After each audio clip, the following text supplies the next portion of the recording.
Arden first ban into the Lara first pick from Rogue. Absolutely, and you can. This is kind of evidence of that because every single draft over in Europe today had Black Feather within the first couple of bans or the first couple of picks. It's not going to be seen in any of those and will likely be banned in the second rotation here. Yeah, you'd have to expect Black Feather to be banned by Tribe here. They take him off the board so that Rogue can't get their hands on that hero. They've also taken the Rhyme away as well. So it's interesting because of the fact that, upon the original not being in the starting lineup, you feel like that opens up the hero pool for Rogue a little bit more, because that's one of the criticisms that we've had for Upon is his hero pool is not that deep. But with Sibs in there, all of a sudden it becomes much more difficult to draft against a team like Rogue. With Max Green playing here for Tribe, I'm wondering whether they're going to go for the Lance to give him that playmaking hero that he's performed really well on in the past, or if they're going to go for something more traditional like the Catherine that we have been seeing. It's very interesting to see that the tier 1 captain heroes right now seem to be Lyra, Arden, and Catherine. Certainly do. Catherine going to be locked on in, and this is something that we often see alongside that Kestrel, just to deny that kind of reflected damage like you were talking about over in the EU Vainglory8 Zoro, and we'll see what Rogue are wanting to do to counter that. They've already decided they're going for a Saw and a Petal. This is going to be one of those compositions where they try and just put so much pressure on the lane. There is the slight chance that this ends up actually being a CP Saw in the jungle. It's something that we saw a few seasons ago that teams were running a lot, and the only reason that this is even a potential thought is because of the fact that we've seen so much weapon petal in North America. But I feel like it is most likely the weapon Saw with a crystal petal in the jungle and an alpha pick for Tribe. I love this pick for T-Tigers.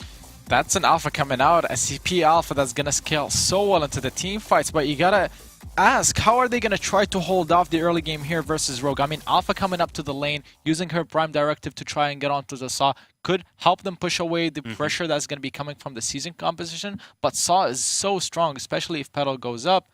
I'm worrying a little bit for Tribe. Not only that, but if Petal goes in with the prime directive, she can't get away from Saw then just mowing down her with the spun up stacks, or even just using the roadie run if he needs to get himself out of a bad situation. So the early game is definitely going to be a concern, but if they can get past the early game, this alpha is going to put in work. I actually feel like when you talk about that alpha versus Saw matchup, one of the micro mechanics that I want everyone at home to keep your eyes on is going to be how well they position to make sure the roadie run goes the wrong way. If he uses that roadie run as she goes in, if Alpha can position behind Saw, he'll actually jump into the enemy team. So there's potential mechanical outplays there.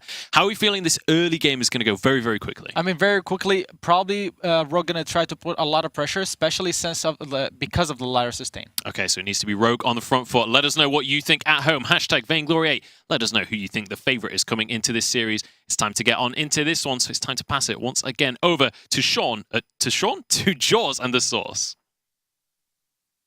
Thank you very much, Munch. Almost forgot us there, but we're all good. Game number 1, Tribe versus Rogue, and we've got the Wizard on the field. We got Sibs, and he's on that Petal. Yeah, and I'm excited to see how much value Rogue can get out of the Saw. We don't get to see Saw that often, either due to bans or just due to teams not really feeling comfortable playing him. We've just seen so much of the Ozo. We've seen so much of, well, at least when Black Feather is able to get through the draft. So I want to see what Hammy can do on the Saw and how much really lane pressure they get out of this, because there's just so much potential to take down that first turret. They've got a great set of ranged heroes, and they can set up sieges very, very quickly. Quickly and easily, because Sibs, very early game jungler on this Petal, although saying that, that's a massive prime directive on 3 members of Rogue, taking an awful lot of damage. That Treant almost rooting up DNZO, but sticking in that front line, trying to escort his alpha away, has to pop the flask in order to get the small bit of shielding to survive. Ami just spins up, T-Tiger's going back in, another prime directive, and a core charge will finish him off. Ami going fairly low as well, but Tribe take first blood.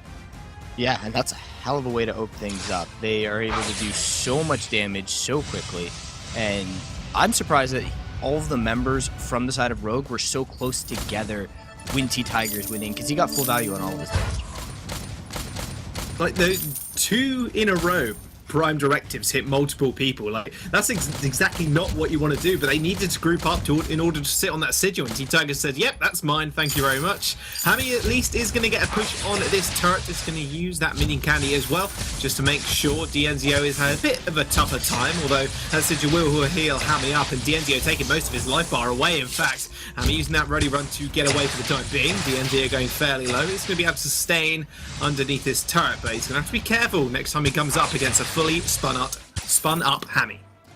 Yeah, but Dienzio did a good job in that trade back. Yes, he lost most of his health bar, but he landed multiple glimmer shots through and got off a lot of damage very, very quickly. You're gonna have to be worried as Hammy about the fact that you're pretty much immobile. You're a stationary turret, and just how on point it looks like the side of Tribe is T-Tiger's damage and Dienzio's aim. Yes, you can expect that from those players, but to have that come out in the very first game of the day to really start to kind of punish the side of Rogue, they have to be careful about when they set up this very solid siege for them, and they don't have great engagement tools. Their composition doesn't lend well to setting up a hard fight. They need to put together the siege or catch the members of Tribe in a rotation where they're able to get off a lot of range damage. Eventually they'll have the arcane passage, but that really can't be your answer. We all know the old adage of Saw push turret, but Saw basically is a turret in that situation. With Dienzio taking about half his life bar away, good bright bulwark actually onto T-Tigers will stop him using that prime directive to go in, but we'll find Yvonne nonetheless. Yvonne in a lot of trouble, does get Mercer's pursued as well. Dienzio trying to find those glimmer shots, but grouping up in amongst those minions, made sure he didn't take the brunt of that damage. Sib's now rotating from the jungle. He's a level behind T-Tigers, mind you, but they're still going to be able to get a vast majority of this damage down to this turret early in the game, like you were mentioning before.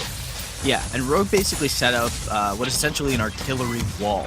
In that last engagement, we saw T-Tigers try to get in there, try to do some significant damage, and they almost brought down Evil, but Hammy was able to sit there and dish out damage, and that's what the side of Rogue want. They do manage to get the turret, so step one of their composition has worked out. Step one accomplished. Step two is how do they do things once it's a little bit more difficult to set things up on the secondary turret. There are more alleyways, more pathways for the side of Tribe to be able to flank onto Hammy, and eventually T-Tigers is going to hit that aftershock, and then the real damage is going to start to come in from this CP Alpha. At that point, Rogue need to be very careful about how much they group, because usually when you want to set up siege, you want to have people reasonably close together. You want people grouped up to be able to get value out of the Imperial Sigil. You do that, and T-Tigers are going to get off prime directive after prime directive like we saw earlier. Yeah, and he does have level 6 as well. That termination protocol is online. The Evol's going to have to be rather sparse with those bright bulwarks for the time being to make sure T-Tigers can't go in. Speaking of go in, and to get a prime directive on too. He's taking a whole buttload of damage. Does manage to get underneath the turret in time though. Max Green using that Storm Shield to reflect a little bit of it. He's going to start spinning up, and T-Tigers is slowed down, but Sibs just cannot find the damage in. In fact, he tries to go for the 1v1, but Hammy now trying to get the Rody run off, doesn't quite get it. That's going to be straight into the reboot, but she ends up trading. Hammy goes down as well as Sibs, and that's 2 for 1 in favor of Tribe. Yeah, and that was a great time for the side of Tribe to pick that fight. They've got T-Tigers with the ultimate. Sibs is just getting that now, or might have even gotten that halfway through the fight, and that's not going to be good enough for the side of Rogue. They didn't have enough of that damage, and it was a good timing spike for the side of Tribe to pick their fight. They got off significantly good damage. They're starting to get some of those major items in. Aftershock's there for T-Tigers. Dienzio's got that Sword Blade, and looks like he's working into some kind of attack speed item, possibly a breaking point. Or no, tornado triggers. What am I talking about? He's gonna be picking up at least one tornado triggers, maybe two. Maybe he likes the double tornado trigger over double Tyrant's Monocle. We will see. He is in a similar vein, has his Sword Blade, so the damage is pretty even for these lane carries, but the immobility of the side of Rogue, just in terms of Hammy, and Evol's mobility is okay. One shot, one kill is used. Dienzio trying to set up a little bit of fear and let T-Tigers get in the flag, but I don't know how much Rogue should feel confident stepping up into this. Yeah, you don't want to step up in T-Tigers, not as he's got his Aftershock, does find another prime directive in, and that will send Hammy below a third HP, so now they're going to have to be careful. Now, Tribe have got a mean bit of damage to turrets as well, as long as they can get those glimmer shots off from the Kestrel. Now, going to push into the side of Rogue's jungle now, however, so they have got priority jungle-wise, and they will be able to take some of these front camps away. But we got to remember, Rogue, they're very good at taking turrets, and they take turrets very quickly. Dienzio goes in with the active camo. There's another Prime Directive. Termination Protocol is going to get popped. He has to use the boost to get away for the time being. Still has that Rody Run if he chooses to use it. Crucible comes out from Evo to try and get the shielding, but it's already dead. Hammy is already gone, lost to the winds, and that'll be Sibs going down as well, with Evo not quite finding anybody. They trade 2 for 1 as Dienzio went down as well, but again, we'll leave a lot of time for Tribe in this lane. As soon as that fight started, I was thinking in my mind, I should be starting to criticize Tribe about their lack of focus fire, but really it came down to Rogue's lack of focus fire. T-Tigers used the termination protocol fairly early and then was sitting in that reboot mode, and Hammy couldn't get himself in position to be able to dish out the damage. There was too much pressure from Dienzio. Had he been able to sit there and shoot T-Tigers for maybe a couple more seconds, they probably would have killed him, and then that fight turns differently because T-Tigers is the one who turns around and brings down Sib with just one more burst of damage. So Hammy is that kind of stationary turret. Yes, he outputs the damage. He needs to be looking at the right target. Oh man, T-Tiger's using that Prime Directive on cooldown at the moment, it seems. He's half HP, but Hammy hasn't got a lot of health back after T-Tigers gets on top of him, finds him again. Sibs has to use that trampoline away, but T-Tigers will follow up with a core charge, and that is again leaving Evo alone alive. Can't really do much but spin around right now. Rogue lose 2 members. Now again, Dienzio is going to be able to do a mean bit of work to this turret. This turret lead should be evened up now. Yeah, and this is a dangerous point for the side of Rogue. You're at this mid game where Alpha is devastatingly powerful. The burst is there. The defensive items for the carries aren't in yet. You only really have... Well, okay, so Sibs is starting to pick up some shielding because of the amount of damage that T-Tigers is dishing out. But, Evil might be in trouble. Is caught out. Merciless Pursuit doesn't manage to connect from Max Green, so... he'll walk away from that one. But it's a combination of really 2 things. Right now, there isn't enough defense on the side of Rogue to survive the damage coming out of T-Tigers, and their composition, lacks that instant engage, so they can't really fight back. They have to force Tribe to overextend. They've had a couple of moments where that's happened, but it's hard to make your opponent do that when you're playing with a Saw. If you had something that sieges well but is equally mobile, maybe something closer, well, maybe if that were a weapon pedal and you had, something different CP in the jungle, you can kind of use that weapon pedal to use that trampoline and back and kind of force people to go a little bit deeper. Saw doesn't have that capability. So Rogue right now need to find and set up a team fight where either they're catching out the members of Tribe in a bush or in a bad rotation, or they need to find some way to really force a siege. Yeah, Evo is going to have to be very careful with his Bright Bulwark, because that is going to be the only thing stopping T-Tigers. Exactly just that. Proved my point entirely.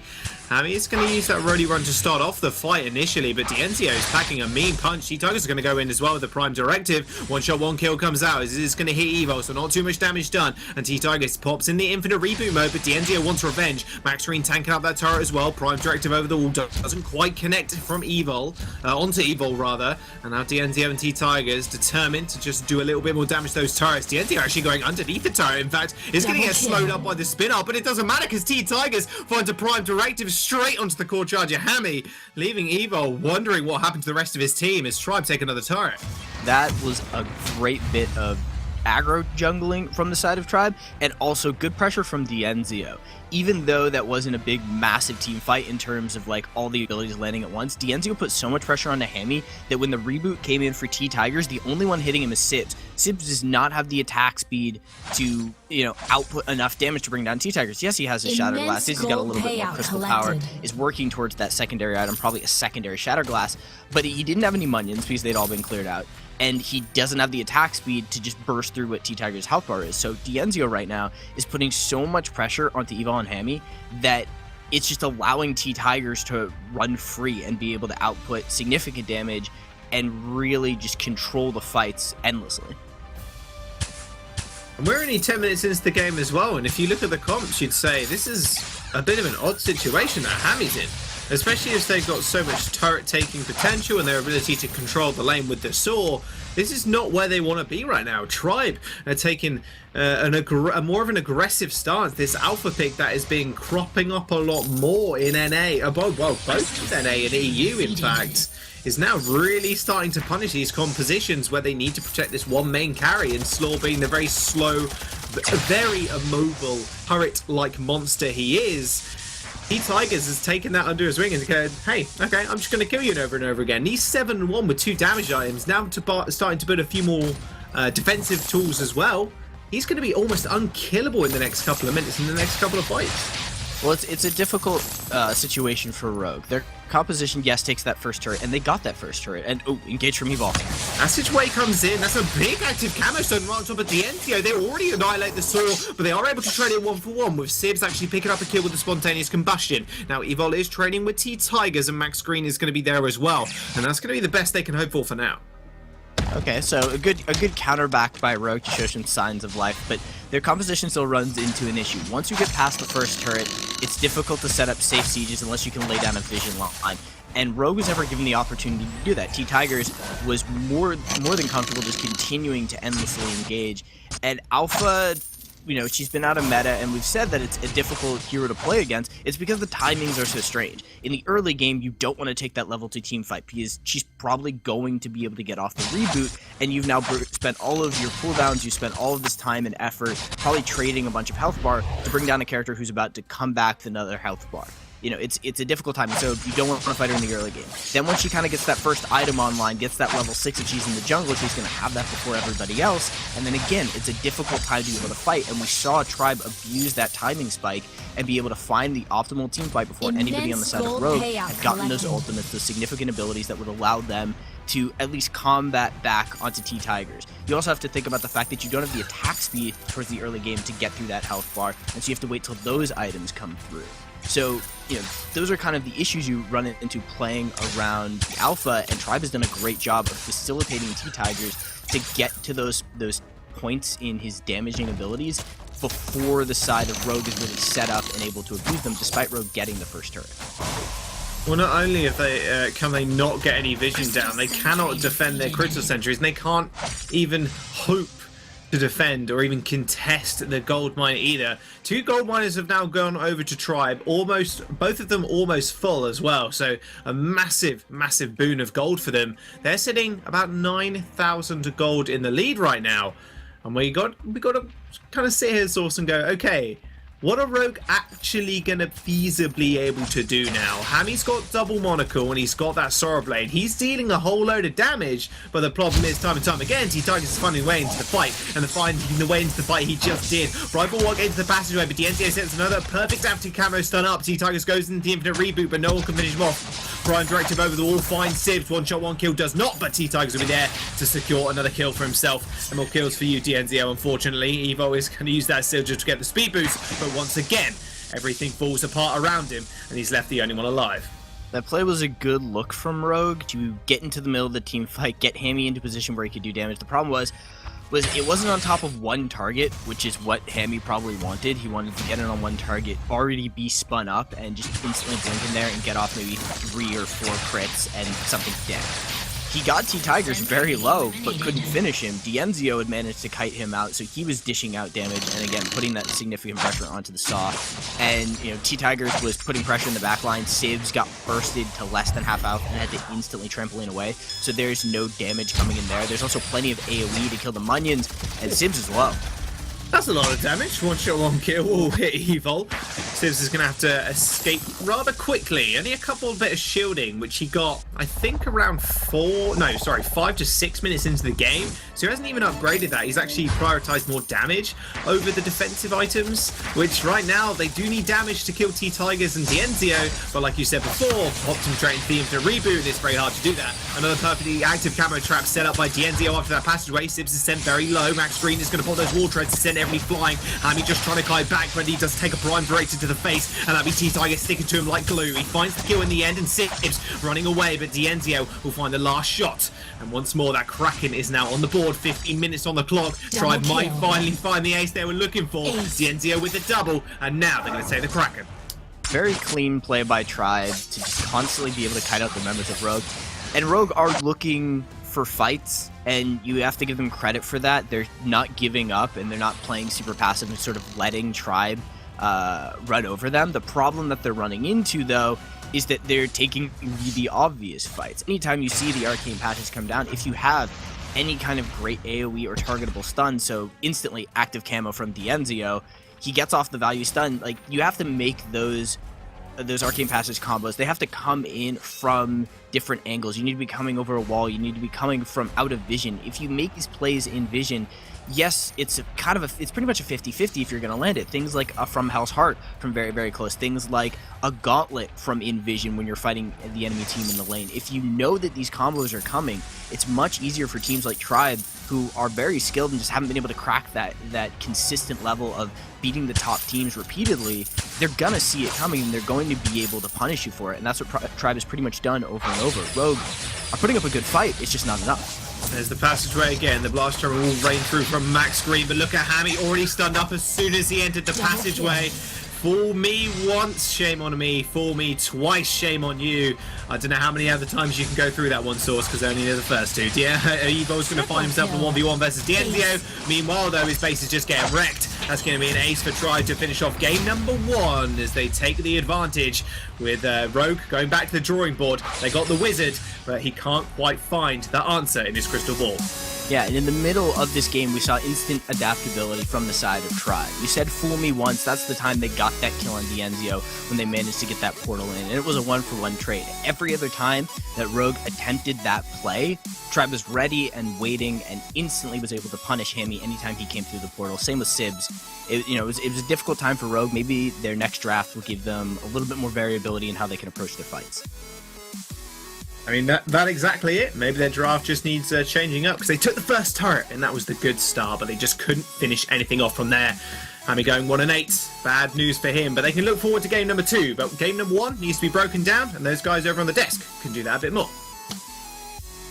When you first join the Vainglory esports scene and first start getting involved, people tell you that T-Tigers is this terrifying jungler, and you think you're never really sure quite why. And then you watch games like that, and it's suddenly everything is clear. Suddenly you realize why T-Tigers is such an absolute monster. Yeah, absolutely ridiculous game from Trev, especially T-Tigers on this alpha. This alpha's a pick that we've both have been surprised that it hasn't been prioritized more by some of these teams, because it is so strong right now, and T-Tigers just showcased how strong it can be. Exactly. I mean, talking about T-Tigers, what is Rogue going to do now? You can't give him Alpha because she's so strong. You can't give him Koshka because he's just going to roll you. If you give him Rhyme, he's also probably going to stop you. So the solution that Rogue will try to find, that's going to be the answer for them in that draft. But honestly, I can't think of one. You only have one more draft to go as well, so assuming that you don't win this next game at least. Let's take a look at some of the replays of that one, because towards the start of this game, we kept on seeing these trades going 2-for-1, but always in favor of Tribe. Yeah, more often than not in this one was these trades going in favor of Tribe. But this is one of those ones where, again, it looks like they're backed out, but then all of a sudden, Prime Directive in, Termination Protocol does 500 damage when Saw only has 1200 health. That's almost half of his health off of that one ability. And the damage from T-Tigers was incredible as soon as he got into these fights. Right. I mean, I talked about the Prime Directive during the draft. It's such an easy ability to land on the Saw as well, because he is so immobile. And even though you have the Bulwark to try and counter it, the Bulwark is available almost every 20 seconds, while the Prime Directive is available every 5 to 7 seconds. So you can use your Prime Directive once, wait for the Bulwark to pop up, then use it again and go in. Another thing is, when Alpha's ultimate goes off, she kills all the minions of Petal, so it's a great counter to Petal at the same time. And in fact, all of Alpha's abilities are AoE and can go very well into that Petal. Let's take a look at the next replay. This is about 14 minutes in, and I want you guys to just look at that gold lead that is already there at the start of this fight. Yeah, it is just a massive lead, and again, they're trying to focus on the T-Tigers. They get him into the reboot state, but they just can't take him down. And from there, as soon as he gets back up, he just continues tearing through his opponent's health bars. Again, it's kind of upsetting that we can't see the Dragon's Eye stacks, because I would have loved to have seen how effective that item was being for him, but T-Tiger's just an absolute monster. He certainly was. And then we could take a look at the fight at the end of the game. This is how Tribe managed to roll things out and finish off this first game in this series. Should be able to take a look at a replay of that final fight coming out for you guys. Right, and I mean, at this point, it was multiple times that Rogue tried to initiate with the Lyra portal, allowing Saw to close the gap onto Kestrel and try to eliminate her. It worked for them the first time they were able to kill the Kestrel, but besides that, it didn't work another time because at that time, at that point, Tribe just adapted. They allowed Kestrel to survive by kiting away. And once Saw was in the middle of the team fight, he was in front of Alpha, and Alpha could just deal so much damage to him. You gotta question the pedal pick at the same time. They could have went instead for Baptiste. We saw Salty Potatoes on the European side earlier. They went for the exact same comp. Saw Lyra, but with Baptiste instead of Petal, and when they did it, it worked so much better because the Fearsome Shades helped Saw counter engage and helped peel for Saw whenever a hero such as Alpha tried to go on him. Yeah, that's one of the issues. When you run a composition with something like a Saw, you've got to be able to protect that carry, because if they can't stand and dish out that DPS, they are going to end up going down. Let's take a look at the damage done during that game. I'm excited to see what these numbers are. Dienzio topping that by a significant margin. I was expecting Tigers to be way higher than that, to be honest. Yeah, it's actually rather surprising that T-Tigers isn't way higher on this, but I guess part of it's because it's not consistent damage. Yeah. It's just chunks of burst that you're doing, and Dienzio is doing much more constant damage throughout the fights. So that's really the only kind of reasoning why T-Tigers damage is much more kind of normal, reasonable. Yeah, reasonable. It's also the fact that when Alpha goes in and she goes into her passive state where she's rebooting, it forces Rogue to actually focus her, because when she comes back to live a second time, then you have to kill her another time. So that allows Kestrel on the back line to just deal so much damage freely. So it's that interaction of having to focus one or the other, and honestly, no matter who you focus, you're going to end up in a bad situation. Yeah, and while they're focusing on T-Tigers, Dienzio's there critting for 500 again and again and again, and dishing out that damage. Let's take a look at the next draft coming to your screen shortly. Let's talk about this one. What do we expect to see here? Do you have to just ban Alpha against T-Tigers now?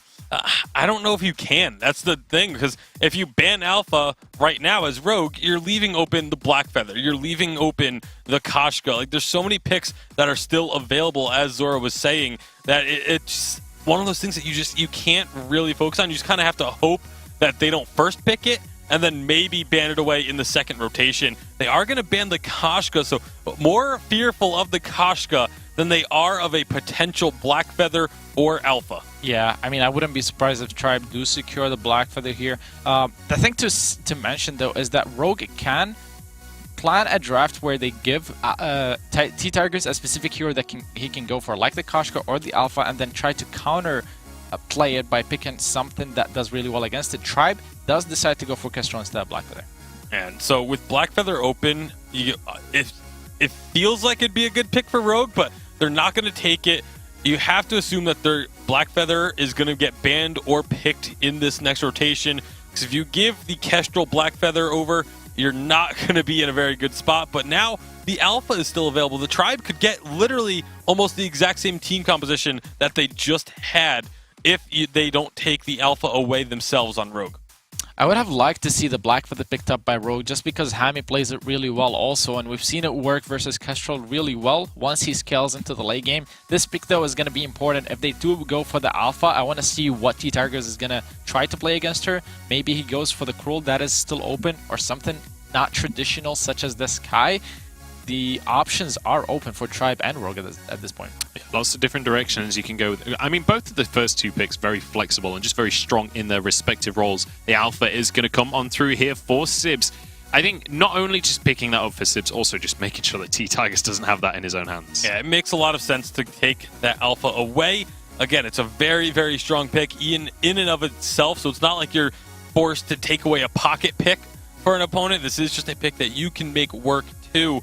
They can run it with a Vox. They can run it with, a Jewel could even work with it, though I wouldn't recommend it with the Kestrel being there. Look at the win rate, Alpha. 80% win rate. You got to bring up some questions right there on how strong this hero is right now. It really is so incredibly strong.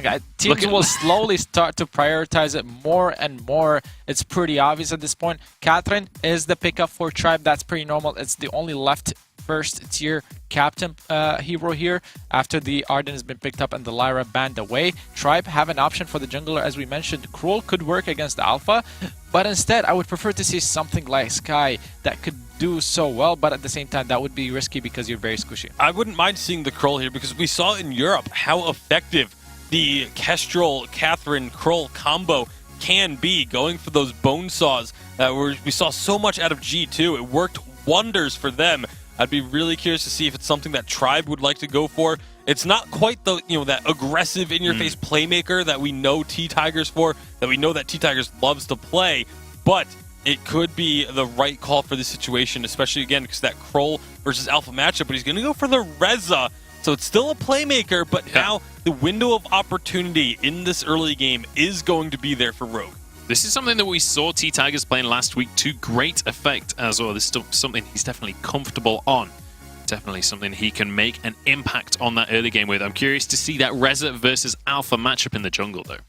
Indeed, I mean, it's going to be interesting to see play out, like you said, Munchables, if T-Tigers is going to be able to snowball the Alpha, but it's hard. Alpha is really strong, especially in her dueling. If she picks up a defensive item, if she picks up like a light shield, it makes her even stronger because at that point she has 2 health bars that you need to burst through or get down with more defense. So it can go either way. Rogue last pick is Celeste, and that's going to be something that's going to give them a lot of range later on. This could now also mean that's going to be a weapon Alpha in the jungle for Sibs potentially, but I would actually almost rather see them go for the double crystal and composition because Kestrel is not going to build a lot of defense. If you just go double crystal and both of them end up with a broken myth, you can ignore that the shielding and still get your tons of damage out. Yeah, absolutely. I mean, we've not really seen Weapon Alpha, so I wouldn't be surprised to see that stick with Crystal. How are we expecting the start of this game to go, Zara? I mean, if they go for Weapon Power Alpha, I would actually expect the Alpha to aggress onto the Reza just because she is very, very strong early on with her dueling capabilities. As I mentioned, she has 2 lives, and that would allow the Celeste to scale, but who knows what Rogue have in mind now to keep themselves in this series. Yeah, that's going to be the question. Honestly, I'm kind of surprised to see this Celeste locked in with, there's still a few weapon power carries available for them. So it feels like this is a planned out pick. It feels like this is something that they're choosing to go for on this one. Don't forget to let us know who you think is going to be able to take this series. Hashtag Vainglory8 on Twitter. It's Tribe right here trying to finish things off right now against the likes of Rogue. We'll see if Rogue can come back into the series as we pass it over to our casters. Thanks very much, guys. Once again, it's me, Jaws, and the Source. Back in it, game number 2. Tribe on the blue side, Rogue on the red side this time. And you know what? They've decided we're going to pick the Alpha this time. Mix up the compositions. Ips has now got his hands on that one. But D'Enzio, he's got his hands on the Kestrel once again. Yeah, this strategy from Rogue is going to let them at least pick up the pace a little bit. Reza into the Alpha, we've seen the fact that Alpha will have a little bit of that early advantage. She'll be able to abuse T-Tigers until he can kind of get into that duelist assassin mode. So I'm curious to see how quickly Tribe can kind of get him to that kind of power spike and whether or not Rogue can play this Alpha, because the Alpha strategy is fairly straightforward in how they want to play their early game. Once we get later into the game, things obviously will evolve. But Rogue have now got, the ability to pick the fights when they want to. And speaking about picking the fights, there's a Prime Directive on 2 members as the core collapse does land as well. Hammy with the Heliogenesis will help Sibs pick up first blood. Rogue already starting off the game number 2, very strong. Yeah, great way to open things up. Hammy's core collapse was pretty well timed there. And Rogue have now got themselves the first blood. They're definitely going to feel a little bit more confident, shake off the first game, be like, okay, we had a composition, it didn't go the way we wanted it to, but we now have the Alpha. We can now just abuse the side of Tribe in the early game, make those dives and make those plays. And Hammy on the Celeste, we haven't seen that much Celeste in the last few days, just because we're now on 2.9 and there's been all these transitions into making sure you've got the Kestrel and these really high-powered CP junglers in the Alpha and the Reza, the Ozo. So going back to a little bit more of a classic strategy, get down that massive range artillery fire with the Heliogenesis. I feel like Rogue are a little bit more back in their comfort zone. Yeah, definitely coming up against D'Enzio as well. It's going to be a bit more tough for him to actually touch Hammy, especially when he does manage to overdrive the Heliogenesis. Is it going to be so vulnerable like he was on the Saw, it seems? And now Max Green is on this Catherine once again, and there's been a lot of discussion about this Catherine. EA, or SEA, sorry, don't really prioritize it at all. In fact, it just goes amiss most of the time. And in NA right now, it's been picking up a little bit of traction here, especially as you can go that Echo, get the 2 blast drummers off, and that's going to hinder Hammy's damage output an incredible amount. It's a tried and true strategy. Everybody knows how to play Catherine, but everybody knows how to play around Catherine. And with all of these changes going in to so many of the items, people are looking for varying strategies. You also have Churnwalker changing up how some teams are considering the draft, whether or not they feel they can play him into either rosters that don't understand how to deal with the Churnwalker, or maybe they think that they just have good Churnwalker strategies, and it's just one more tool in their belt. So the Catherine, I think it's just the kind of thing where other regions may just decide that we know how to play around Catherine. Maybe we can shake things up, find some advantages in some of these other strategies. But, Max Green is going to get value on the Catherine no matter what. That's one of the great things about Catherine. She's fairly safe in the fact that you're gonna land stuns. Merciless Pursuit is pretty often going to land. Your Blast Trebbers, assuming you don't throw them in the wrong direction, are going to get some kind of value. And then it becomes, a matter of how well does your team, gain advantages off of that, pretty much guaranteed value. Exactly that. It's a point and click. It's no skill shot required, and you even get a small speed boost as well.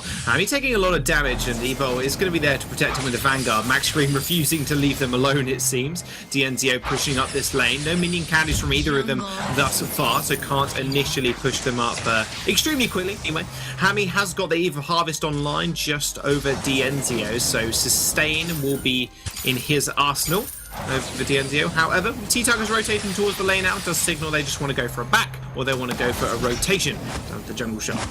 Yeah, and T-Tigers was getting into Rogue's jungle and stealing things from Sibs, and now Sibs, okay, will be able to sprint away, or at least get himself in a safe position. It seems like Rogue have slowed things down a little bit too much. They got that great early first blood, and then they weren't constantly invading the jungle of Tribe and abusing what you can do with an alpha in the early game, and that's kind of let T-Tigers do what he wants. He's not behind at all. He's even stepped into Rogue's jungle and stolen away that front Trient. So there seems as if Rogue they got what they wanted in the early game, and now they're kind of falling back on this let's play safe and wait for Hammy to get to that Heliogenesis overdrive state at level 8. I just don't think that they need to do that. I think they can continue to aggress, and we see Tribe now abusing the fact that they've been given this space and are going to take the first turret. Yeah, Dienzio is going to take this one completely free. Core Collapse does land on him. Maybe not so free at the moment, as Rogue should just be able to chase him down. Heliogenesis does find the execute in the end. So, 1 kill for the turrets. I'm sure Tribe are going to be happy with that. It's normally worth the trade as long as you don't use lose your turret in the process. I'll get my words out eventually, Source, don't worry. I've got my dictionary right here for me. Now, they've got a lot of damage, and they have got the ability to siege from range, but right now, with T-Tigers in the lane, there's just too much presence, and now Dienzio is already back. Yeah, there was a small window there for them to kind of turn things around and counter back the turret take, but now that Dienzio is here, I don't really see that happening, and Sib's taking a lot of damage. Ooh, that was close. Vanguard only just saved his bacon there. 1 shot, 1 kill. Almost just sentenced him to death, but Sib's still alive and still has that passive as well. So infinite reboot is always going to be there, and that's going to be something Dienzio has to keep in mind, because Sibs just might want to go for a dive here. Prime Directive doesn't quite land, so they do end up calling it off. The T-Tigers hasn't finished with it just yet. The Nether Form does get unleashed, and Hammy in a lot of trouble. There's a fountain from Rogue, and actually a fountain coming through from Tribe as well. A massive Termination Protocol does land, but only lands on Dienzio. It doesn't matter because Sibs is already dead as soon as he popped into the infinite reboot. Core Collapse onto T-Tigers, and they're going to chase this one up. But Evo is going to be there with the Vanguard, and Tribe once again assert their dominance in the lane. Yeah, great play from Tribe there. I like what T-Tigers did using the Nether Form detonation earlier, because it allowed for time for Max Green to get back in the lane, because Max Green had gone onto the shop to buy his fountain, and yes, he used it and got a little bit more value off it, but because he used it then, it stalled things out just a little bit longer. He could have chased without using it. He wasn't in that much health trouble. He could have used that to juke out a major skill or any kind of damage coming at him, and because he did that, it gave Max Green just enough time to get there into lane, use the fountain, and they continue to get the pressure onto the side of Rogue, and Sibs again, got that early game value, but hasn't really been able to show up and do much on this alpha. Termination Protocol has to come in halfway through the fight. It needs to get a kill. It needs to get so much burst that Hammy either finishes things up or it gets the job done on its own. And we saw what happened after that. The Enzio turned around, was like, yeah, you know, I'm still weapon power Kestrel. I still have crits. You may be afraid of T-Tigers, but I can still output very, very strong, consistent damage. We saw what those damage graphs look like, despite T-Tigers being, you know, this upfront, in-your-face threat in the last game. It was Enzio who's following up with the consistent damage, keeping pressure on the team, giving them the weapon power Kestrel again, and I would be scared if I were Sibs about when and where I use that Termination Protocol, because if you don't kill Enzio, he's probably going to turn around and finish you off with a few click glimmer strikes. But yeah, it's alright, Sauce. We'll both get there, don't worry. Yeah, Words words are are hard. definitely hard. Hey, come on, man. You haven't got an excuse, man. It's 10 o'clock for me in the evening. I'm not sure what time it is for you right now, but I'm sure it's a little bit earlier. Now, Sibs, in the early game, if we rewind the match clock about 3 to 4 minutes ago, maybe a little bit more, but Sibs had the aftershock advantage over T-Tigers. You were mentioning T-Tigers was just baiting Sibs' front camps, no problem. Sibs wasn't do anything of the like, and that has now disappeared. That advantage is now completely gone, and with T-Tigers with an infusion in his inventory, Solar Storm doesn't quite steal the gold miner just yet. With an infusion in his inventory, he's just got a massive advantage in terms of power level over Sibs. They're not going to fight when he's got one up, but T-Tigers goes in, pops his. Hammy's got no defensive abilities, no defensive, well, apart from the core collapse, no defensive items in his inventory, so he's not going to be able to deal with the damage that T-Tigers is going to output. Now there's a gold miner over to Tribe. Rogue are slowly losing this one, even though they had a vast clench on this early in the game after that first blood. Well, they've now hit the Overdrive Heliogenesis spike, so this is the time. They have now reached the moment in time that they've been waiting for, and now they fight. Yeah, the gauntlet does get laid down. Enzio's on the outside of it, however, so is T-Tigers. They just kite away from that one perfectly. Tribe, they are very low, though. Another Prime Directive will land on Enzio. He does shrug it off. That damage is not necessarily going to be there. Blast Tremor comes out. There's the Nether Form detonation on 3 people. Hammered already falling very low. Another Blast Tremor does get blocked by Rogue. And that will be Evo hopping his boots. And Sibs is going to go for the re-engage. Max Green shrugs the damage off. No worries. Enzio still putting out that and constant damage. 500 on the Glimmer shots right now. And he just obliterates Hammy. And now it is T-Tigers that's on the run. Sibs at least needs to trade this 1-for-1 to make it worth it for the moment. He finds the kill in the end. And with Enzio very low on energy, does decide to back off. Great play from Tribe to change targets very quickly. They put pressure onto Sibs to make Hammy think that he's going to be fine. And the moment they do, they get off another Merciless Pursuit from Max Green, and Enzio shows up, crit, and Hammy's gone. So Tribe are showing off very, very good target calling. It was definitely the time for Rogue to fight. They hit that power spike, and then we're like, okay, we can fight now. But it wasn't as coordinated as it needed to be. They got off the gauntlet, but Sibs didn't manage to instantly follow up onto a target. Max Green was taking the brunt of the damage, stepping up and kind of baiting Sibs forward, saying, hey, you can hit me.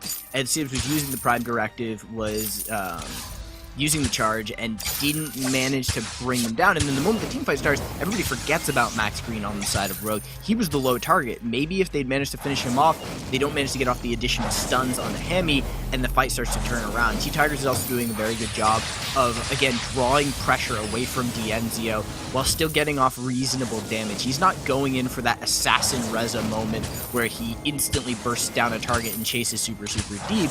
He's just constantly harassing and baiting in the members of Rogue to consider him enough of a threat to give Enzio space.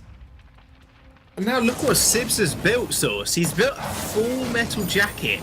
Now a metal jacket, sorry, I always call it after the film, I don't know why, I blame Scoundrel on that one. He's built a metal jacket just to stop some of the damage coming out from Enzio. Enzio's got a double monocle, he's got the Sorrow Blade online, and he's got that infusion as well. Sibs hasn't even got a second damage items, he's having to go defensive now in order to survive that initial burst damage coming out from Enzio with those 4 Glimmer shots in tow. They're going to take another gold miner here. Rogue have not really got an answer apart from Hammy using that Solar Storm. I'm not sure they got any vision. He's going to send it out just to clip it. He got it. He actually got it. There's no execution from Tribe and Rogue. They managed to steal away the gold miner. At least they got something to go for them right now. That's just about even the gold lead up as well. Tribe and Rogue now only 1,000 apart. That's actually critically important for the side of Rogue for a few reasons. One, Sibs, you were just talking about how he's gone defensive. He's pretty much in line with T-Tigers, and T-Tigers is working on that second item. Sibs got the piercing shard, so he's working on getting that broken myth off the damage from the NCO. Oh my god.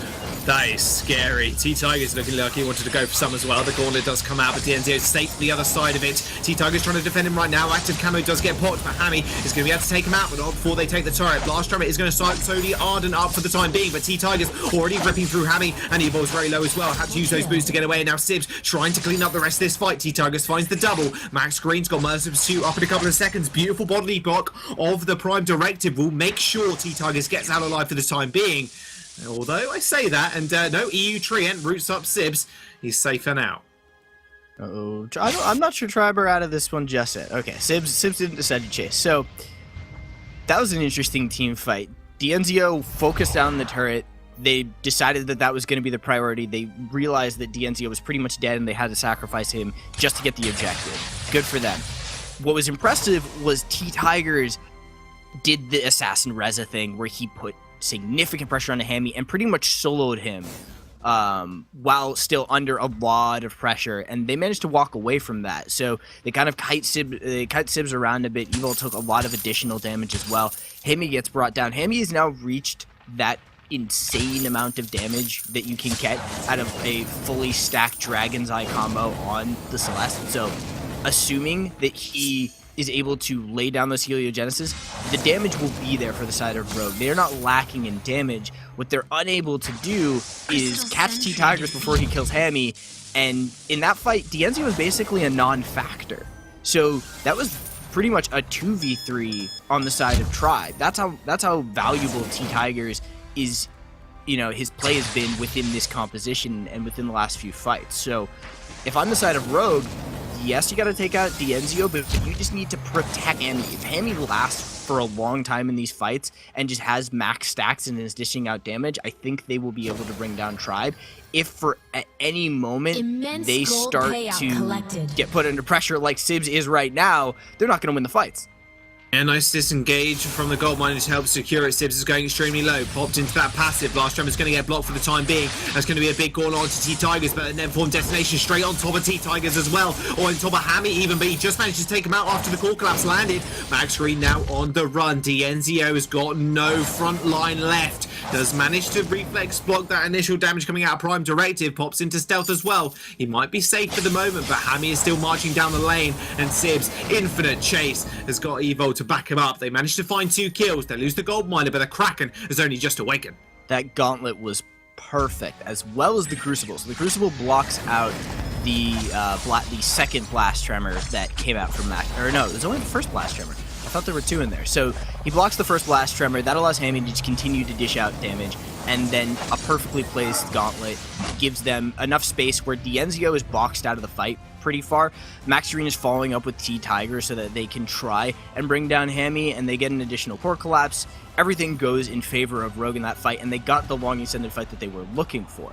They now have the Kraken, can kind of start to push down some of these turrets they haven't been able to get. DNZO, however, he's kind of at that max build where he's got the armor shred to bring down all of the defenses that are starting to be built up by the frontliners of Rogue. And he wasn't a factor in that fight, so you have to worry about what happens when DNZO actually does manage to land his damage. Well, DNZO is doing a lot of damage now. There you go, Source question answered for you. Apparently, it just deletes Hammy straight away. Sibs is going to go in, activate the termination protocol, pop straight into the... Oh, no. It's not even worth it at this point. DNZO just destroys Sibs and Hammy if they just step up to the plate. Was popped straight into the passive, but instantly went down. Evo had nothing really to say. Didn't even have time to use the gauntlet. That's the Kraken going down after only taking 1 turret, and now Tribe, they're back on the board. Yeah, and Tribe are looking to really control the next team fight and just execute targets, because T-Tigers is going into more damage. He has the Aftershock, he's got his Broken Myth. I don't know what his third item ends up being. could be a Shatter Glass. It could end up being a Dragon's Eye if he feels confident that he's landing all of his damage, which damage is fairly safe on Tereza, especially if you land the Netherform detonation. You're going to get all of those stacks built up pretty instantly, and you know, if you're spacing out your Troublemaker combos, you'll be able to keep the stacks up for a reasonable amount of time. On the other side, Sibs is going full defensive. And because there isn't a weapon power carry from the side of Rogue, which the Des was talking about getting the value out of the double crystal power, it'll help them bring down D'Enzio very quickly. They're not able to reach D'Enzio often. The only team fight that they really won, D'Enzio was boxed out.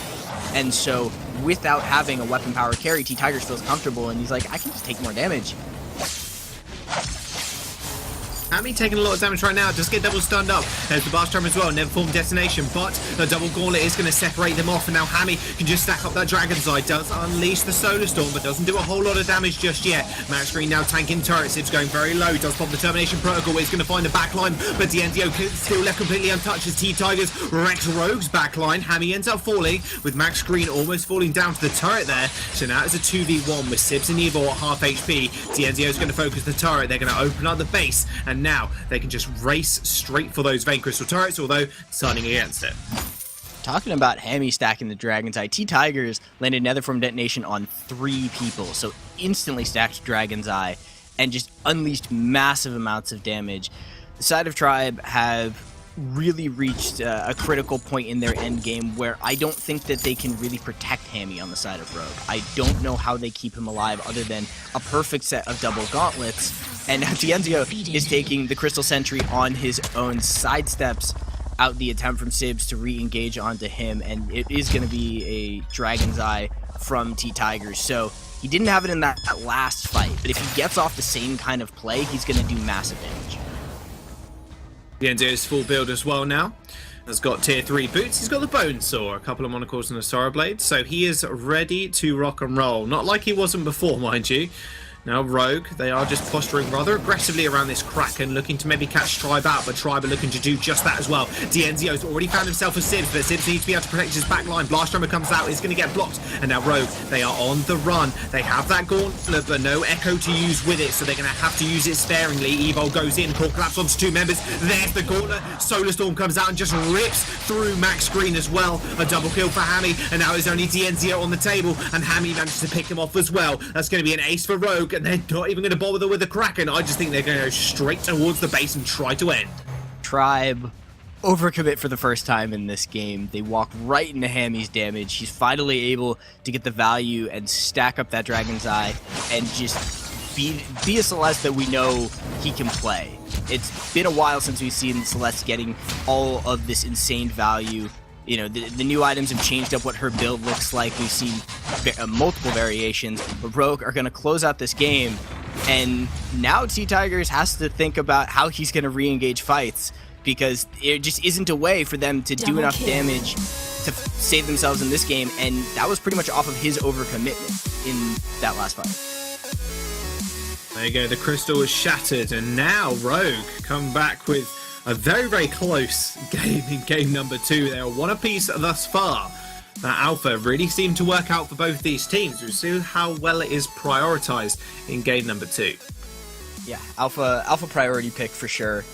I mean, there are definitely answers back to the Alpha, answers into the Alpha, and the desk has talked about them, but it seems like teams are able to just do crazy things on the Alpha. Although I think a lot of that game was really in favor of how well Hammy played those critical team fights. Yeah, Hammy really was the standout performer, in all honesty.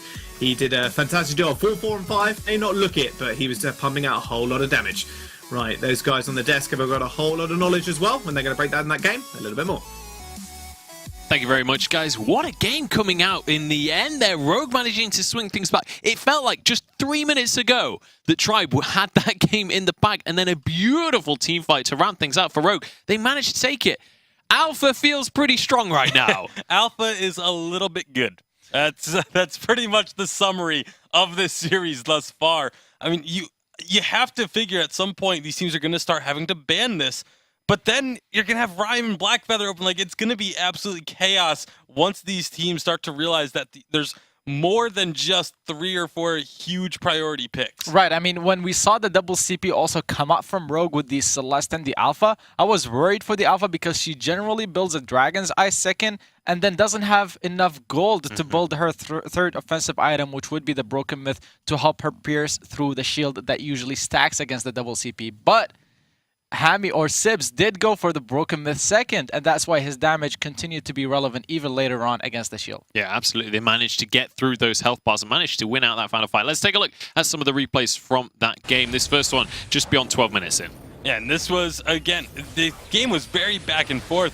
It felt like Tribe had these slight advantages throughout most of it. And T-Tigers was able to make this Reza work probably more effectively than anyone else we have seen with this hero. Just able to jump around these team fights, dodging a lot of the damage that could have come out from Sibs. And that was one of the reasons why it didn't feel quite as dominant for the CP Alpha, was because they were able to do a lot of work dodging prime directives in the middle of these team fights. That Reza ultimate there was beautiful also because not did it only finish the turret, it landed on top of Celeste, enabling T-Tigers to finish off the kill and then pick up the kill also on Arden. So great play from T-Tigers, but it felt like Rogue were slowly but surely catching up in those team fights. Yeah, and it felt like they were trading fights as well. That was a win for Tribe coming out there, but then immediately the next fight we saw Rogue managing to take their side, a double kill for their side. Yeah, and again, it's just the matter of where you get yourself positioned in these fights. T-Tigers trying to go deep onto Hammy because the team had focused down the Alpha, but they didn't take her out when she was in the reboot. So all of a sudden, Sibs gets back up.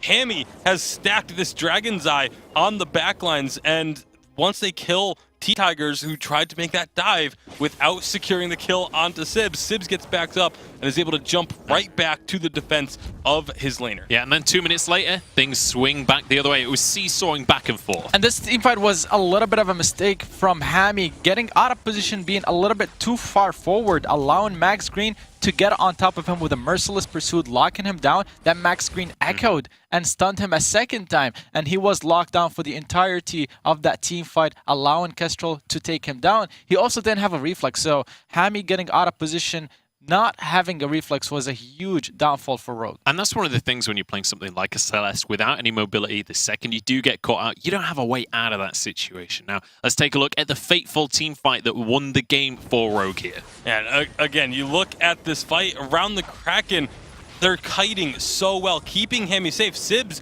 is taking the brunt of this damage, but he has that ultimate and he has that passive still available. They jump back in, a huge core collapse, stunning up 2 members of Tribe. And from there, the burst damage is able to come through and just melt them. Something also very important to talk about, and it's actually something I always talk about, which is that Kestrel is not a great backliner for follow-up. She has a lot of damage, but diving onto a backline hero such as Celeste is not the best thing she can do. You could see there the Reza continuously went onto the Celeste, which he should, but Kestrel not being able to follow up, and the Heliogenesis being dropped on the map, not allowing Kestrel to follow up, because if she gets too close, that Nova's gonna pop, and it takes so much of her health because she is so squishy. So a little bit of diversity in the composition coming from Tribe, but also not synergizing very well against the win condition. Yeah, absolutely. We can take a look at the end of the game as well. This was Rogue, and this was a tense moment for Rogue as well. This was a decision where they could have gone for Kraken, but deciding they had time to finish this game off.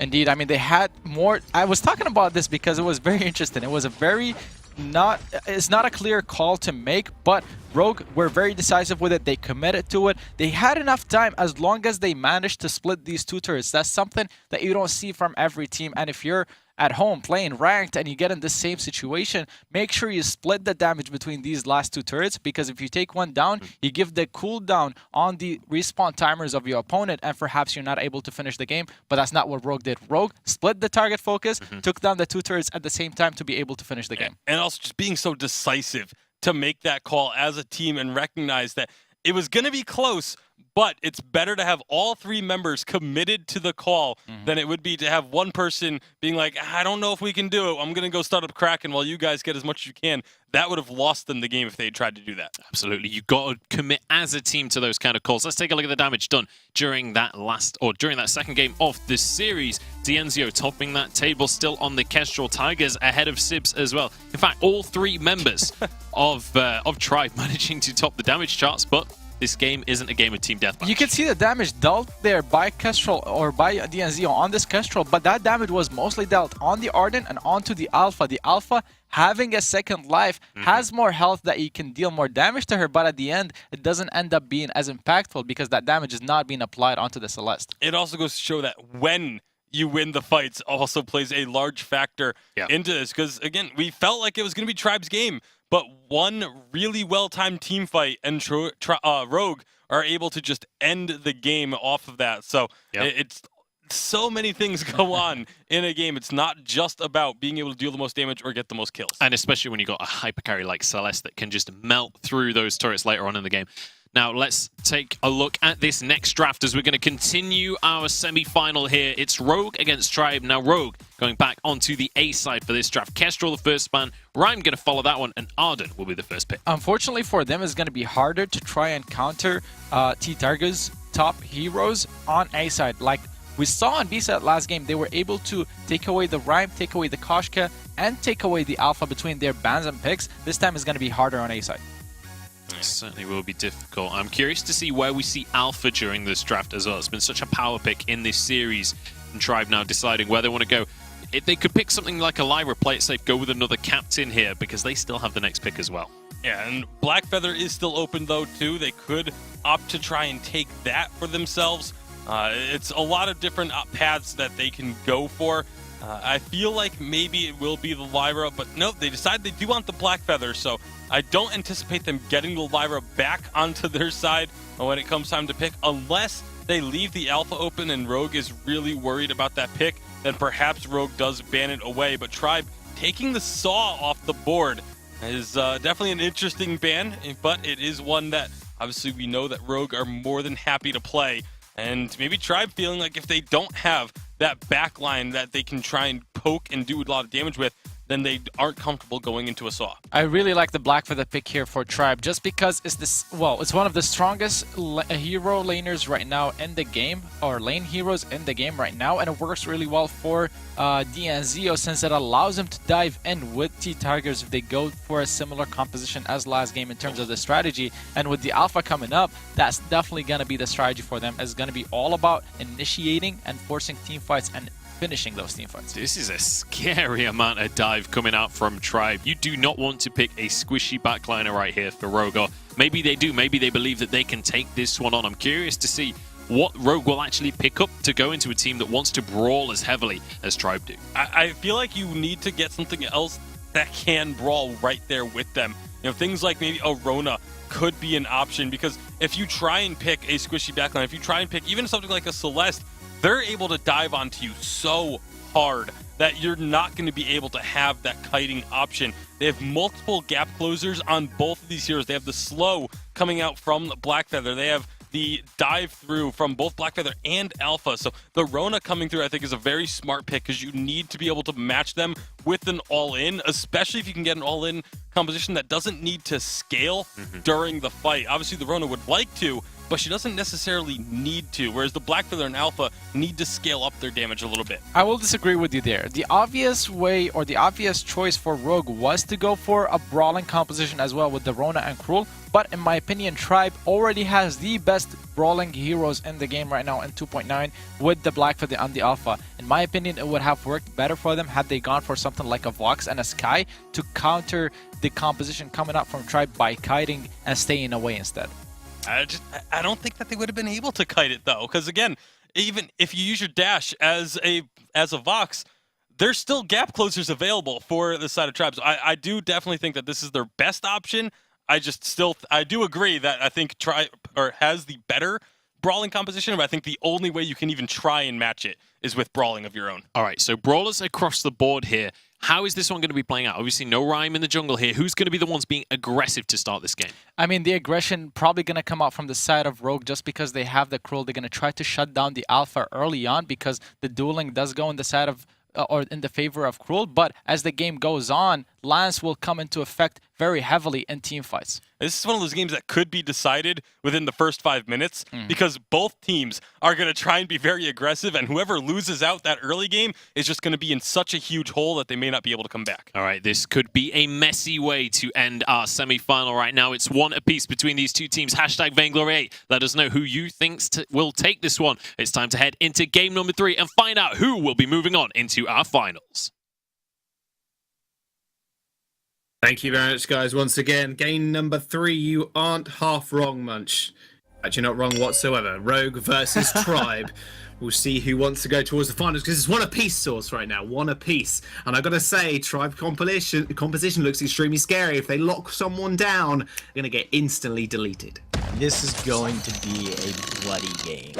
Like the sheer amount of brawling and skirmishing that should happen between these two compositions is off the charts. There are no ranged characters in this game. There's a single ranged hero on the full. There will be very little kiting. There will be very little poking. This is going to be just who dives more effectively and who's willing to take the more insane dives.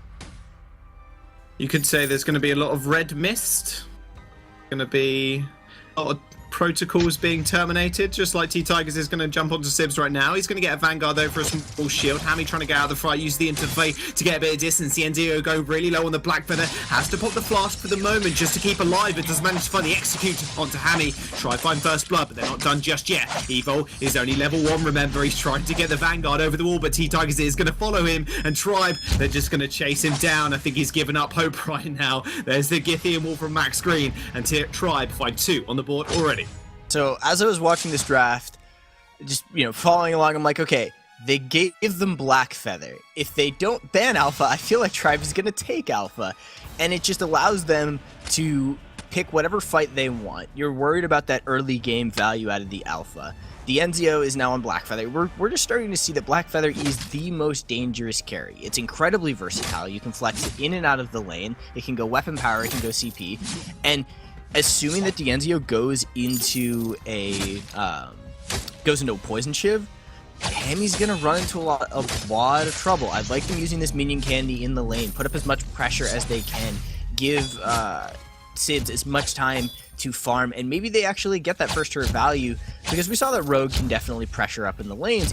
It's dangerous with how much initial burst damage comes out from this team, and how much playmaking potential there is from the side of Tribe, because they have both good CC, they've got good burst, they've got good continuous damage, and you've got Max Green on a Lance. If you want an early game skirmishing captain, Lance is the best you can ask for.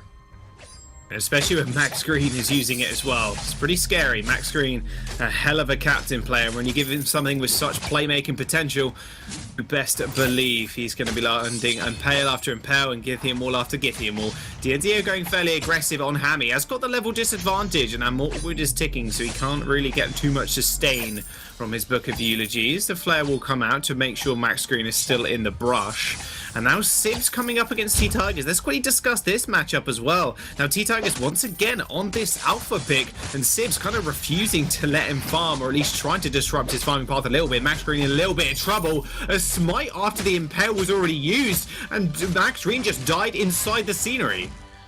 Yeah, great play from Sibs to put so much pressure onto Max Green off of a rotation. And now the wave is pushed very, very far out. Rogue can kind of stall this for a little bit. There was a minion candy used. So normally the minion candy is there so you can even things out, or so that you can get significant push. And Rogue are able to turn that minion candy used from Tribe on its head and stall the wave out, forcing D'Enzio to need to back because he isn't getting the sustain off of his Book of Eulogy. And now Tribe are in a little bit of a predicament. They've been forced to slow things down a little bit. They will be able to stall out the wave, but this lets Hammy back for a couple of items, has that lifesteal, has that heavy steal, so the damage might be there that they can take an early engagement before... Actually, no, T-Tigers is about to be 6, so he's about to have that ultimate. I thought they could maybe get him before T-Tigers had that ultimate online, but that window is pretty much closed. Yeah, that window has been shut firmly now. Draft is now outside, and T-Tigers has got the Termination Protocol online. However, Sibs is nearing that mark as well. Level 6 on the horizon for him. It's about a camp and a bit, and he will have that From Hell's Heart.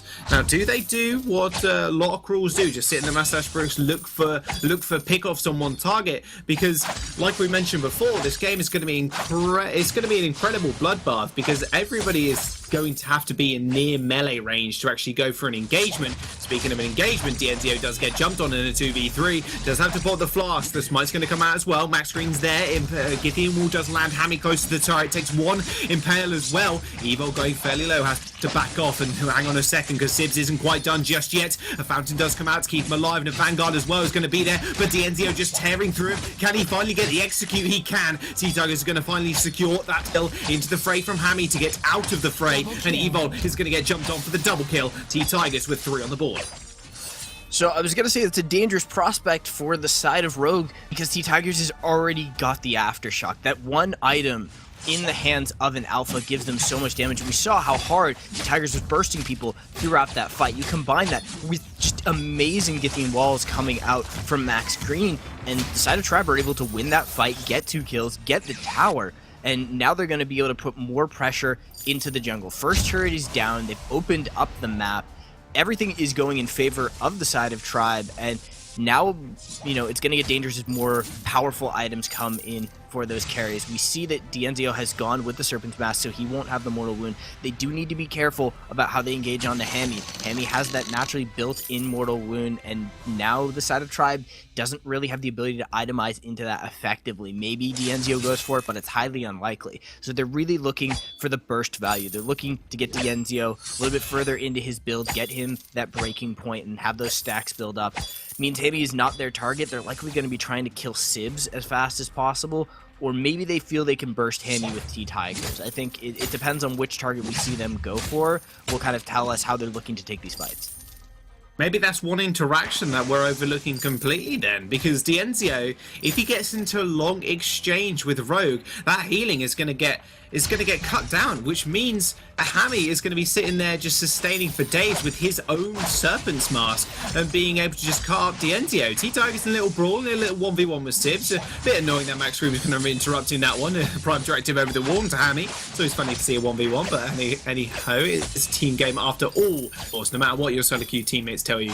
Now, Evol is only level 5, so level 6 isn't there. Red missed onto 2 people, and Hammy used that into the fray to get out of the way as well again. Max Green go for the Impale, does end up missing, does use the combat roll to get away, however, didn't go into the long animation because he did hit a minion, Githian Wall onto Hammy also, but Sibs is already low, he has to back off the fight. Hammy onto 3 members now, Red missed, just cutting and tearing through the members of Tribe. No one's fallen just yet, but another beautiful Impale, and Tribe finally open up the gates. Pearl is down now, Sibs ends up falling over, and now DNZO charging underneath his turret, trying to find the kill onto Hammy, but the sustain and the Vanguard is a little bit too much for him to cut through for the time being, and Tigers was forced to the turret, but Tribe made that 1 on the board, and that does mean they're going to get the turret as well. So we saw them bring down Sibs, and Sibs is their target, and we can tell that by the item that DNZO has picked up. He picked up an Atlas Pauldron before that fight got underway. He's looking to destroy the attack speed that Sibs is going to be building up, and that on its own, you know, lets us know how they're looking to take these fights. T-Tigers did a good job of bursting in and out of that fight. Again, they're fighting around terrain, which is something you always want as a Lance. You want to have that ability to use Githian Wall and hit people into the sides of the map. And the fact that Tribe was willing to take that, or the way Tribe took that fight, really shows that they're aware of what their composition needs to do. The sustain was good for Hammy. That was a bit of a concern over the course of that fight. The coordination from Tribe needed to be there for them to actually be able to pick off anybody from the side of Rogue. So still definitely a worry, but it seems as if Tribe are aware of it and have decided that they're going to itemize and prioritize other members of Rogue and kind of ignore Hammy as much as humanly possible. I mean, I'm thinking about some of the big cooldowns that Rogue have available to them to start one of these fights. We've got the From Hell's Heart, we've even got the Gauntlet as well for Evil. That Gauntlet, I'm just going to put this out there, Source. I don't think anybody's actually going to get stunned unless he places it kind of off-center. Everybody's just going to be fighting in the middle of it. I said just a second ago that A lot of these players are just going to want to be up in your face. It's just actually going to create a physical gauntlet for them to fight in. But it does allow Hammy to get those breaking point stacks just stacked up, and that Serpent's Master is just going to help him with the regen. As later this game goes, I worry for Tribe they're not going to be able to get the sustain on Dienzio like they need to because of that mortal wound. However, they proved us wrong so far. We'll see how that does translate into the next few minutes of the game. Tribe do end up securing a full gold miner, so that's extra gold in their pocket, and that's 5,000 now coming into the 10-minute mark. I definitely agree that the gauntlet isn't going to get that, like, the massive value you normally would expect unless it's a mid-team fight gauntlet. So don't use it to open things up. Use it about halfway through when Tribe might be retreating, when they're trying to kite and maneuver around the middle of a team fight. You say kite maneuver, but everybody's on top of each other all over again. There's the gauntlet, everybody's going to be pinned in place, no one's going to get stunned. I'm telling you right now, Source. Rebec's on 3 people, Hammy's going to go really low. That mortal wound is going to strike very, very soon. Termination Protocol opened up from T-Tigers. Does it activate the infinite reboot, but it doesn't matter because Dienzo's already dead. And now Rogue will end up picking up 2 kills off the back of that one max screen on the retreat. Rogue, they find an opening, but can they get off anything off the back of this one? That lacking mortal wound came in. Hammy just sat there and spun and spun and spun. And, maybe it's time for Max Green to pick up the poison chip because I feel like they need it. I feel like it makes their job very difficult because a poison chip is good into the Kroll. It's good into the Rona.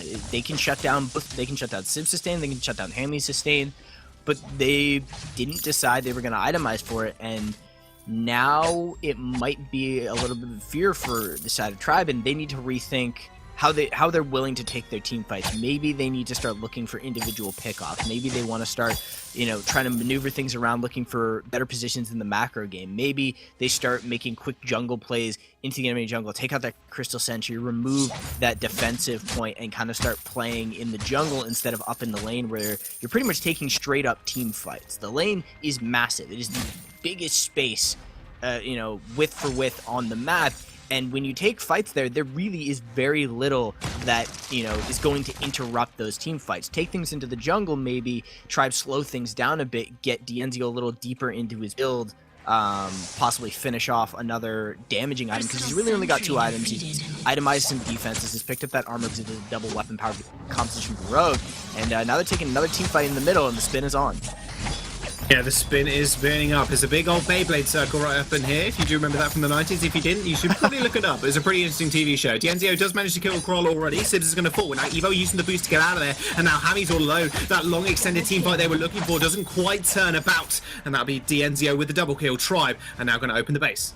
Yeah, T-Tigers was allowed to dish out all of his damage in that fight. I think that was the real difference there, was in the previous fight, Tigers had already used the core charge to be able to get into the middle of the team fight. That time he had it available to help him dish out damage, and those two things, along with the Prime Directive, that they actually just bursted straight through the health bars of Rogue, as opposed to before in that other team fight we saw where Hammy just kind of got to spin because the cooldowns were already used for T-Tigers. He had already kind of thrown that damage out the window, and he was waiting on those cooldowns to come back in, and that's where Hammy got all of those stacks built up and was really sustaining very heavily. So Tribe, maybe the burst is where their value comes in. The items are starting to come in for T-Tigers. He's got that Aftershock, he's got the Dragon's Eye. I think when the Broken Myth comes in, Hammy is going to start to be in significant trouble because Dienzio is now getting closer to finishing out all of those items. Dienzio has actually picked up the Crucible, so it's pretty much on him to dictate any of the crowd control coming in. They're kind of put that on his shoulders and said, you're the one that you're the main target, you should feel confident being able to use that, as well as being able to pull them out of the gauntlet if they want to. So everything seems to kind of be on the back of Dienzio when it comes to how these fights are actually being evaluated from the side of Tribe. Yeah, and one unified item choice they've all seemed to go on with as well is the Atlas Pauldron. There's one on T-Tigers, one on Max Green, and Dienzio. All of them willing to cut Hammy and Sibs' attack speed in half, as they're going to want to be stacking up that breaking point. That's a big choice for them, and again, really does aid their short burst team fights like they want to get into. If Rogue can sustain through that, which they didn't in the last fight, but it will help them. It won't help them at all. They will just be cut in half. Their damage is going to be be next to nothing as they can't get their breaking points stacked up, and then it'll be Tribe running all over them. And in fact, now Sibs has got his Atlas Poltrons online, and even Evo's got his, and I can imagine we might even see 6 of them come out. We are approaching the 15-minute mark here, Source, and Tribe still have a undefinable lead. 34,000 to 27,000, almost a 9,000 gold as it just ticks over. This is going to be a big team fight coming up here, because whoever team wins this one will take the Kraken, and if it's Rogue, they can finally get some points back on the board. So all the defenses are in Dienzio's hands. He's got War Treads. He's now starting to build what looks like armor penetration, because I agree with you. We're going to see 6 Atlas Pauldrons. Both teams have got heavy attack speed, carries. Both teams feel confident that, being able to drop the attack speed of the enemy team is what's going to win them these fights. And now Dienzio is very tanky. He can stand up in these fights for long periods of time. Basically, it's almost a mirror build between him and Hammy, although he's got the Crucible, Hammy's got the Aegis. But I like the idea of putting the Aegis in the hands of Dienzio, because he's the one who's going to carry you through these team fights in the long run. The safer he feels in his engagements and being able to decide when and where he wants to fight and how aggressive he wants to be is going to allow Tribe to just control when and where they take their fights and how much damage Dienzio takes. But that's a huge stun to T-Tigers. Massive stun as well coming out from the gauntlet from Evo. He stuns up Dienzio, the key target they want to take down. There comes the Termination Protocol. Here's 3 members, but it does almost next to no damage. That red mist is still going on, and Hammy, he's stacked up to 20 stacks at that breaking point right now. He's dishing out so much damage, but he needs to make it stick. T-Tiger's going to be the first one to go down, with Max Green popping his own boots to get away. Tribe, they have to go on the retreat now as that Kraken is still there. And Tribe was unable to get through the damage and healing coming out from Hammy. There was a break point. There was a moment where the damage just wasn't close enough for the side of Tribe. Max Green is sticking around, is going to harass them, keep some vision. Maybe they go in for a steal. The members of Rogue are at about half health. There's 30 seconds left on this fountain, so there will be no instant burst of healing for the entirety of the team. Those breaking point stacks were significant in the last fight, and in goes Dienzio. I don't know if he's going to survive this. Dienzio really wants to go in. Crucible's going to get used to block that impale. Max Green's going to go very low. Single-digit HP ends up falling. That Kraken is still extremely weak, but Dienzio, he's no 1v3. He gets taken out by Hammy, who's got 20 breaking point stacks again. You can't stop this man once he keeps on spinning. Kraken's now going to get on the field, and it's going to be in the command of Rogue. And now Tribe have to rethink everything. They've had fairly strong control over this game. They've had the gold lead. The gold lead is still there, but everybody's pretty close to full build. Yes, T-Tigers can get a little bit more damage, or even a little tankier. I'm not sure which one he ends up going with. He's sitting on a Crystal Infusion. Maybe he ends up picking up the Metal Jacket, and he feels that that'll be enough to let him survive, because he was close to being able to finish off Hammy. Just the T-Tigers' damage is coming in waves. Yes, they're very fast waves. The burst comes out very quickly from the Alpha, but it's not as consistent, and that's some good initial burst. Maybe they can take this team fight. Some good initial burst, but look at Hammy still just going at it. Double gauntlet does separate 3 members. Max Green cannot enter the fight right now because he's trapped on one side of the gauntlet. Everybody's trapped on the other. Dienzio is going to be big, but that's a massive 3-man Githium wall. In fact, double Githium wall for Max Green, but it doesn't matter because T-Tigers has already dropped dead. And now Dienzio trying to deal with that Kraken. It's about 1/4 HP right now, but Sibs and Hammy, they've got the damage, they've got the attack speed. They're going to be able to open up the base, and Tribe now, they're on their last limbs. In fact, both of these teams have only got crystal turrets left in their bank, or in their base at least, not their bank. I don't know why you keep them there, not in a safety deposit box. That's not where you need them. But right, this is a knife's edge right now. Rogue have finally come back into this game, and it's all because Hammy can get these massive red mists off. And Dienzio has now picked up his bone saw. So the last 2 fights, I believe, Hammy had that bone saw online. He was shredding through all of the armor that the side of Tribe had built up. Now T-Tigers, he's sitting on a lot of gold, and I think he's debating what do they pick, what does he pick up, what is going to be the answer for him. He's sitting on 1800 gold. He could go into more damage, he could end up going into more defense. He's still sitting on the level 1 boots, so maybe them getting a 3rd War Treads is the answer. No, it's going to be more armor. He needs to survive up against Hammy. I like the idea, I agree with it. He needs to last the damage because he's been really close to finishing off one of the two targets. Also, I feel as if Tribe have kind of forgotten how they were winning their team fights before. They need to take Sibs out of the equation. Just bring him down, because then you're only dealing with Hammy, and then you can kind of spread things out and kite. And if you've got enough burst that comes out from T-Tigers, because pretty much everybody can only build one valuable shield item, it's very difficult to itemize into double shield, which gives some value to CP heroes. And for now, Sib seems the most vulnerable target for them to take out. I don't think you can kill Hammy when there's other people putting threat and damage onto your heroes. Not when he's got a Serpent's Mask, he's just sustaining way too much. And we go back to the point we made about 10 minutes ago. Who gets the Poison Shiv to apply that mortal wound on Hammy? No one on the side of Tribe has actually taken that burden upon themselves and picked up that item because they feel they need more defensive stats or just more damage to actually deal with Sibs and Hammy alike. So Hammy is just free in these fights right now to just sustain and do as much damage as he can possibly do with the max breaking point stacks. Crazy idea. T-Tigers should pick it up. Just let T-Tigers pick up the Poison Shield. Just do it. All you need it for is the Mortal Wound. That's really the problem you're having, is you can't cut through the healing that Hammy is outputting. You can't cut through the extra healing that Sibs is outputting. You've also got to deal with a fountain coming out from Evil. Like, there's too much keeping Hammy alive. Just do it. Like, T-Tigers, I believe in you. You can buy the Poison Shiv, and you can make this work, because Tribe have played these team fights well. This isn't a matter of one team having a mechanical deficiency over the other. It's just the fact that Tribe can't deal with the raw healing stats, and they're going to try and fight this one more time. Well, they're going to go for the big brawl again. The gauntlet comes down. In fact, two gauntlets come down, but one of them has already disappeared. DNZO trying to use those wall trays to stay alive for the time being. This is the fights they want. The long, extended ones where they can actually just rip through all the members of Rogue, but it doesn't seem to be the case. Now, Max Green does get a triple Githian wall, but he's just going to be cut up where he stands, and the Crystal Sentry will fall as well. The Tigers and DNZO couldn't execute Hammy or Sibs, and they end up paying for it.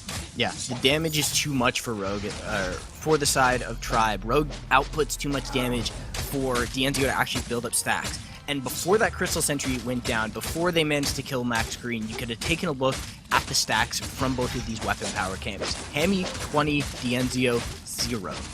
He couldn't stay in the fight. He couldn't last very long. He got stunned up by the From Hell's Heart as soon as that first gauntlet went down. He's then not building up stacks, and what stacks he did have are being just removed over time.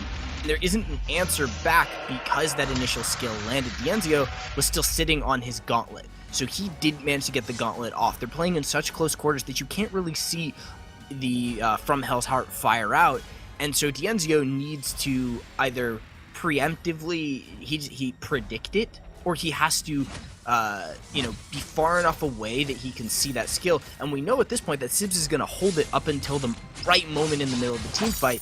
DNZO needs to find a way to build up stacks, and that means T-Tigers has to create space for him. Yeah, they're going to have to create space now because that Kraken is marching extremely quickly down the lane. T-Tigers, he's just trying to kill Sibs, but he just cannot make it happen. DNZO had to disengage there as well because there were so many weakness stacks built up. T-Tigers activates the Termination Protocol. It's going to pop into the Infinite Reboot. Hammy is going very, very low, but that massive gauntlet will heal him. That massive fountain will heal him up in the end. That's going to be 2 kills on the board now for Rogue, and now Tribe are just watching their base crumble as well. Rogue are going to be able to kill these Lartu's turrets in time, and they have just taken the series 2-1. And that team fight was so close. Hammy got so low after the Termination Protocol, but DNZO was trying to take out Sibs. If the Prime Directive had landed and T-Tigers had been able to follow up on the Sibs, I believe the Termination Protocol probably would have killed him, but great by Rogue to split up the members of Tribe, not allow them to focus one target. And even when it looked like Hammy was actually going to be vulnerable, he wasn't in position to capitalize on it. What an incredible composition coming out from both teams, and a beautiful reverse sweep coming out from Rogue as well, ending the series 2-1. I mean, that was all off the back of Hammy. 20 breaking sweep stacks is pretty scary to look at. Not scary, the 3 beautiful men on the desk. You Munch, you guys can take it away now. Thank you very much, guys. Yeah, we are ready to dig our teeth into that game, because what a game it was.